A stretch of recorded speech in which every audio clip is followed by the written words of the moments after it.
So I spent almost my entire life growing up in the same house, almost my entire childhood, that is. We lived from the time that I was 3 years old until I was 17. We lived at the same address, 310 Kingsway in Muskogee, Oklahoma. And then in my senior year, my parents finally, they decided they wanted to move, and so they had this house built that they ended up moving into, and they live there still to this day. But there was this one issue, and that is that we were building this house, and there was about a 3 or 4 month gap between the time that our first house sold, and we had to be out of it, and between the time that our new house was complete and finished and we could move into it. So we had like 4 months in which we needed to find a place to live until our new house was built. Fortunately, there was this really kind family in our church, and they had a home just outside of the city limits there, and so they were able to have that for us, and they were kind enough to let us go live in that for a few months, which was really great of them, and it worked out perfect. It was a nice little house. It wasn't real big, but it was nice, and it was cozy, and it was peaceful and quiet out there. The one thing about that house is that it was just a tad bit creepy. And it wasn't really the house. The house itself was fine, but it was the location of the house that was creepy. As I mentioned to you, it was outside of the city limits, and so in order to get it, you would drive to the edge of town, and then you would be on this road that would then curve outside of town and into this heavily wooded area, and you would kind of drive around that road for a little bit until you came to this gate on the left side of the road, and when you came to that, you would turn through the gate, and you would enter into this really long, like a quarter of a mile or more driveway that wound its way even deeper into the woods until you would finally come upon this house. Now, during the daytime, it wasn't that big a deal. It was a nice, beautiful area. There was this park, this old abandoned park that sat kind of nearby called Hopewell, and there were some pretty shady stories, some urban legends about some creepy stuff that went on there sometimes. So that was a little bit unsettling. But during the day, honestly, everything was nice and beautiful there. It was enjoyable. But when the night came, when it got dark, that's when things got a little bit creepy for me. And it could just be this, that I had lived my entire life within city limits. And when you grow up inside the city, inside the town, you never realize just how dark nighttime can actually get. Like you step outside and you think it's dark, but the truth is there's like always some sort of porch light or street light or business sign somewhere on in that town that is lighting up the sky. And so you never really see the darkness as it truly is until you step out into the country, until you step out into the woods. And when you get out there, then you see what dark nights really can be. And I didn't like it. And there was this rule that the family had that was letting us stay out there. They had this rule that the last person in for the night had to get out behind them and go lock up the gate behind them, because they also had this big shed on the property with a lot of equipment that they didn't want stolen. And I hated being the last one in for the night. I hated it because you'd have to pull through there, and then to get out in the middle of the woods, to get out and walk over to this gate to lock it up. And remember, this is before everybody had cell phones with flashlights, so all I really had when I would go to try and get this gate locked up was the faint red light of my Chevette's tail lights there, just shining on this thing as I was trying, and my hands would be sometimes shaking a little bit, trying to get the padlock together as quick as I can before an axe murderer came out of the woods and killed me, right?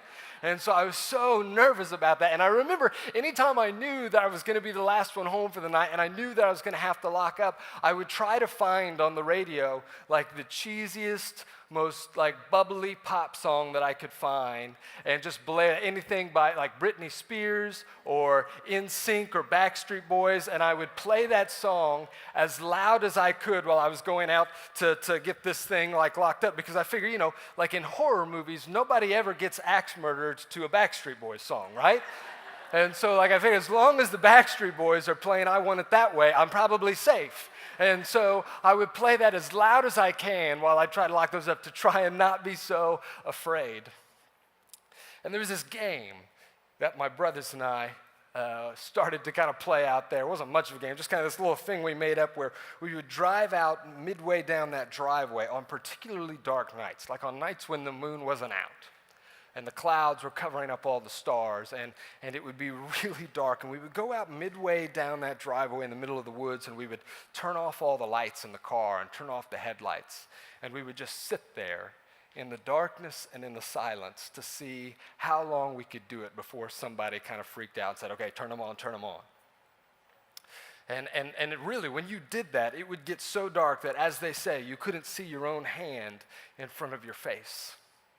That dark out there. And I always had this weird kind of fear in the back of my mind, this weird thing that I just thought, one of these nights, I'm going to turn on the lights on that car after we sit there, and there's going to be someone or something standing out in front of my car in the middle of the road.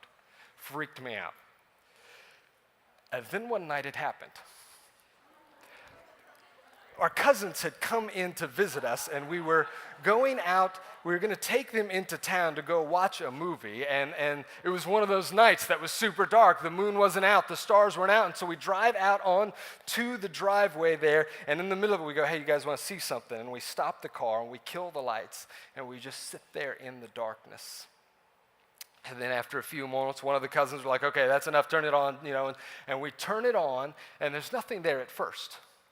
And then I go to put the car in gear, and as I start to move forward, out of the darkness, this beast lunges out in front of the car from the woods right in front of us. And in this split second, I begin to realize that my greatest nightmare is coming true as a car with 5 high school boys in it begin to scream like little girls.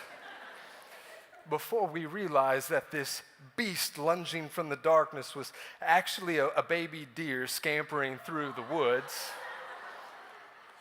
just making its way through. But you would have thought that it was some sort of chainsaw serial killer by the girlish screams coming out of the Chevette that night from these 5 teenage guys, and by perhaps one or two of us, maybe, I'm not going to confirm or deny, peeing our pants a little bit in that moment.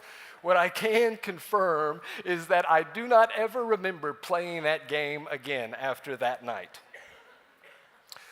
What is it about the darkness that makes it so unnerving for us? When you're a kid, one of the first things you ever learn to be afraid of is the dark. I say learn. The truth is, nobody really had to teach you to do that. That just comes naturally. It's intuitive to be afraid of the dark. And the truth is, many of us never really grow out of that.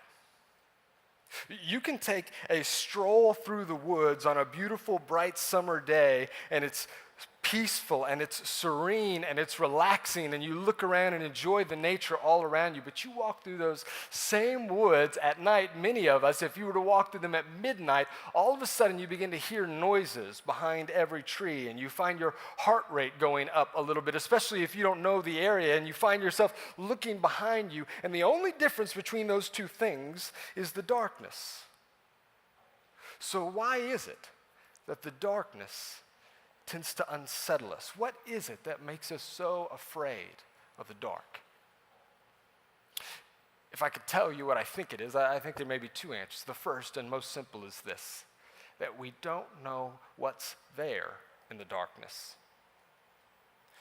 That when you're a kid and you're playing in your room in the middle of the day, you can look around and be sure that you're safe, that there's no monsters in your room and be fine. But when you're laying in your bed in the middle of the night and it's quiet in the house and the lights are all out, you don't know for sure. Perhaps maybe there is a monster under your bed. Maybe there is a monster hiding in your closet. You just don't know, and that's what makes the darkness scary. But there's another thing, I think, that makes the darkness scary to us, unsettling. I think deep within all of us we know that we weren't meant for the darkness. That we weren't made at least to live there. I mean, obviously you can be in the dark every night. You can be in there and sleep in the dark, and that's okay, but to live in the darkness, to dwell in the darkness for our whole lives, we weren't made for that. We were meant to be in the light. In fact, light is a fundamental component of life on planet Earth. We depend on light. We need it for our very existence, and that's why I think the writers in the Bible, especially John, loves to use this word light as a metaphor, as a word picture for who God is. He says this actually in 1 John 1:5. This is the message we heard from Jesus and now declare to you. God is light, and there is no darkness in him at all.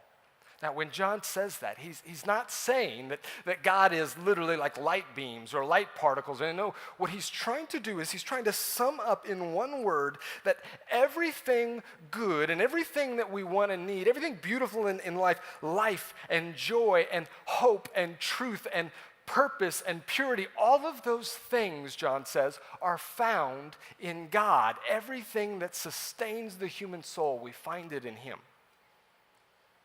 But here is the sad story of humanity, is that one day sin entered into our hearts, and when it did, it twisted something around in us so that we began to think that we could find all of those things somewhere else. And so we began to leave God in search of joy and hope and meaning and purpose, and in the process, we plunged ourselves into the darkness. And what we found was everything opposite of those things. We found death, and we found hate, and we found fear and sorrow and sickness and sadness and everything else we found in the dark. And listen, this is what the Bible tells us, but you don't necessarily need the Bible to realize that. All you have to do is turn on the TV. All you have to do is scroll through your news feeds to see how the darkness has overtaken this world. When you hear about a young man walking into a school and gunning down 17 of his own classmates, when you hear about Islamic militants going into an all-girls school in Africa and kidnapping every one of those girls and taking them out into the jungle never to be seen from again, when you watch the news and see the way that people in our own country tend to treat others who look different than them or think differently than them, you can see the way the darkness has overcome us. But can I tell you something? If I'm honest, I don't need even the TV or my news feed to know that. All I need is a mirror. Because I know firsthand in my own soul the way the darkness has taken over in here sometimes. And I think that every one of us in this room knows from firsthand experience, because of things that you have done or things that you have said or things that you have thought that no one else in this room even knows about, that overwhelm you with shame or regret or fear or feelings of dirtiness. That is what the darkness has done. Some of you could say from firsthand experience that you have seen what the darkness is because of things that have been done to you that maybe nobody else in here knows about. That's what we found in the darkness. But here's the beautiful news. The Bible also tells us that God loved us so much that he did not leave us in the darkness, that instead he came after us, he pursued us, that he sent his own son Jesus into the world to come after us. And when Jesus came into this world, the Bible tells us that he brought the light with him. This is what John says actually in his gospel. In John chapter 1, verse 4, in him, that's Jesus, was life, and that life was the light of man. He says that when Jesus comes, he brings light, and in the same way that like a flower, a plant opens itself up to the sun because that's where it gets its life from, that's what happens when the light of Jesus shines into a dead or dying human heart, that life comes into it. But not only that, John says, he didn't just come to shine light into us, he came to actually bring us into the light ourselves. Jesus says in John 12:46, I have come so that whoever believes in me may not remain in darkness. At last, John says, after all these years, after waiting for thousands of years while we stumbled around in the darkness, we didn't have to do it anymore. Light had come through Jesus. Hope had come to us. We finally had light in our lives. But here's where the story gets weird. You would think that after thousands of years of stumbling around in the darkness, that when light finally came, that the world would be clamoring to come to it, that we would love to bask in it, that we would want to be there with Jesus, but that's not what happened. And it's not what happens now. John says this in John 3:19, and this is the judgment. The light has come into the world, and people loved the darkness rather than the light. Which makes no sense. Why would you love the darkness? Don't you know the fear in that? Don't you know the hate, the sorrow that you found in that? Why would we choose the darkness rather than choosing the light? It makes no sense until you read the next line in that verse, verse 20, when John says this, for everyone who does wicked things hates the light and does not come to the light, lest his works should be exposed. In other words, John says, yes, it's true. Many of us fear the dark because we don't know what's there.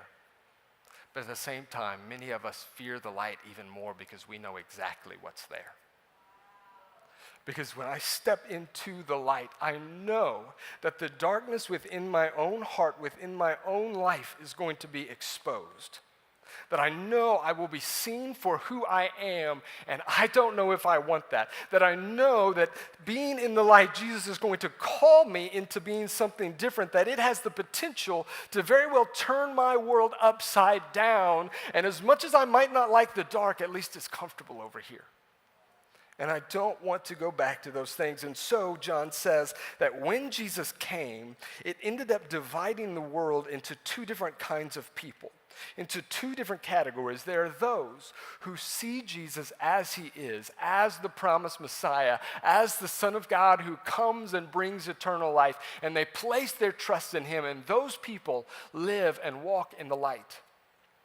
And then there are those others who reject Jesus, who don't want anything to do with them, and so they end up over here in the darkness. Maybe it's because they love the darkness. Or maybe they don't like the darkness. Maybe they don't like the way their life has turned out, but the truth is it's less scary than being over there. And so they choose to remain in the darkness. But here's the interesting thing. John is going to tell us in the text that we're about to read in just a second that there's actually a third category of people. There's a third group of people who think that they live in the light, who act like they live in the light, who say all the right things, who do all the right things. They go to church and they're involved in youth group, and maybe they grew up in a Christian home, and so you look at them and it looks like they are people living in the light, but the truth is they are actually people of darkness. They are living in the darkness. They may even have themselves convinced that they're in the light, but they're not. Which leads to this million-dollar question: how do you know? How do you know which category a person actually fits in? How do you know which group you fit in? The good news is that that's one of the main reasons that John wrote his letter that we're walking through this week, is to help you know whether or not you belong to Jesus. He says, I wrote these things that you might know that you have eternal life in him. And so John is going to, over and over again in his letter, give these three different tests, these litmus tests for determining whether or not you are a person who lives in the light or in the darkness. And the first test is this. He says it boils down to what you believe. That is, do you believe that Jesus is the Messiah, the Son of God who came to save the world and to rule over the world? Do you believe that? Because if so, that's a sign that you are leaning towards the light. The second one is this: how you live. So do I then, once I see Jesus, do I seek to line my life up with him? Do I try to live in obedience to the King who came to save me? John's not saying, are you perfect? Do you get it right all the time? No, he's saying, but is your life one that is trying and growing and trying to be more like Jesus? That's another litmus test. And then the third one is he talks about who you love. Specifically, he says, do you love the people of God? Do you love other Christians? Do you love believers? And that's how you can know. Now, we're going to talk about those first two, what you believe and how you live, a little bit more as this week goes on. But in the text we're about to read today in 1 John 2, John wants to deal specifically with this question of who you love. So I want to take just a few minutes to chat about that this morning as we jump out into the rest of our week. 1 John 2, starting in verse 9, says this: if anyone claims I am living in the light but hates a fellow believer, that person is still living in darkness.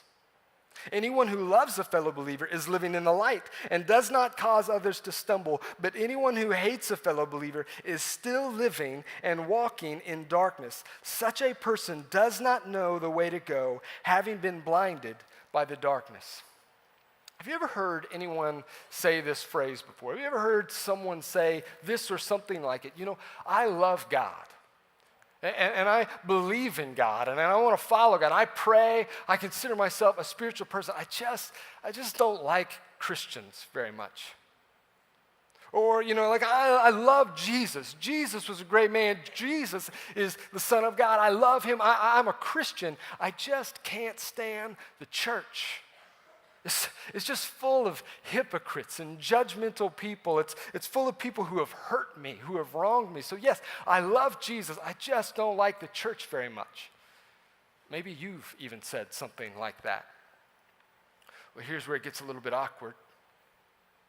Because John will say to you repeatedly this week through this letter, that statement is a lie. That it is categorically impossible to love Jesus and hate Christians. You cannot love God and hate his people. You cannot love the groom, Jesus, and hate the bride, the church. Those two things go hand in hand together. So let me ask you as we move into the rest of this week, how are your relationships with your brothers and sisters? Are there people in your church, maybe people in this very room, that you are at odds with? Are there people in here that you find yourself when that girl walks into the room, when that guy walks past you, you find yourself rolling your eyes or your blood starts to boil. You just can't stand them. And maybe you don't even have much of a reason why, or maybe you have 100 reasons why. Maybe that person has wronged you before, and yes, they've apologized and they've asked for forgiveness, but you cannot find it in your heart to forgive that person. Is that you this morning? If so, John would say, be careful, because that's a sign that you are leaning into the darkness. But actually, there's more than that. There's more than one way to be unloving, according to him. Look back again at verse 10. I want to read this to you. Anyone who loves a fellow believer is living in the light and does not cause others to stumble. So he says, actually, loving means more than just that you like somebody or that you like to be around them or like you want to spend time with them. Loving is bigger than that. Part of loving a person is that you want what is best for them, which means you want to help lead them into the light. And this means that no matter how much you say you might love a person, no matter how much you might feel like you love your boyfriend or girlfriend, if you are doing things with that boyfriend or girlfriend that you know you're not supposed to be doing because you're not married, John says you are unloving towards them. It does not matter how good you feel about your friends. If you are leading your friends into sin or temptation, you're showing them things on your phone that you know they shouldn't be looking at, you are unloving towards that friend. If you have a friend who is a Christian or calls himself a Christian but is living in willful disobedience against God, and you don't want to be judgmental, so you just come alongside them and encourage them and say, hey, you know what, I'm going to support you no matter what you choose to do. John says you are not loving that person. You are leading them into darkness, and you're walking there yourself. So how are your relationships? The Bible is very clear about this, that our relationship with God is deeply connected to our relationship with other people. So I would encourage you with this morning. If you want to know God more this week, if you want to hear from him this week, then one of the first things you need to think about doing is going and making things right with brothers or sisters that you have something against. To go and talk with them, to go apologize to them, to go and forgive them for that thing they apologized to you so long ago. If you want to know more of God, you need to go and make things right with your brothers and sisters, because there are two ways to live. There are two kinds of people: those who see Jesus as he is and love him and trust him and walk in the light. And I think a lot of you fit in there, I hope. And for those who do, my hope and prayer for you is that you will see more and more of him this week, that you will experience more and more of the light, and that you will find greater and greater joy in knowing Jesus this week. And then there's this other group of people, and some of you fit in this category, those who are still in the darkness. And maybe it's because you're new to this whole thing and you're still not really sure what you believe about Jesus, whether this whole thing is legit. Maybe you've grown up in church all your life and that's the problem. You've seen a lot of messed up people and so you're not sure if this thing is legit. Maybe you just like the darkness and you just don't want to go this way. You don't want to live this kind of life. It's comfortable over here. Here is my prayer for you this week, that you would know, even if you are comfortable in the dark, that you will never, ever be at home there. Because you weren't made to live there. You were made for the light. You were made for the one who made you and brought life into this world. That's what you were designed for. My youngest daughter, Hadley, I mentioned to you, she's 5 years old, and she's going through this phase. She kind of goes in and out, but she's been in this phase the last few months where she wakes up like every other night in the middle of the night, and she comes into our bedroom, and she's not supposed to sleep in our bed with us. That's kind of one of our rules. We set a little pallet out next to our bed that she can go lay down in. But a lot of times in the middle of the night, we're sleeping deep enough and hard enough that she's able to kind of sneak into our bed with us. And I don't realize it until I wake up with like a foot in my back at 3 a.m, right? Or I'm about to fall off of the bed because she's in there and I see that it's happening. But do you want to know why my daughter does that? Because when kids are afraid and alone in the dark, they want one of two things more than anything else. First of all, they want light. But if not light, they also want just as much, they want the presence of their parents. They want to be with their father. They want to be with their mother. That's what they want more than anything else in the dark. And here's what I believe, that the same thing is true of every one of us. That in the darkness, the thing that we want more than anything else, whether you realize it or not, what you want most in life is light to burst into your life, into your heart, and you want the presence of your Father, the one who made you, the one who designed you to be with him. And here is the thing, if you will quiet yourself this week and be prepared to listen, I believe that you will hear your soul cry out for those two things. But here's the really good news. You're not just going to hear your soul cry out for those two things. You're going to hear Jesus come and say to you, I have come that you might have both. Stop running from me. Stop trying to hide in the darkness. You'll never be at home there. Come to me. Come know me. Come be with me. Step into the light.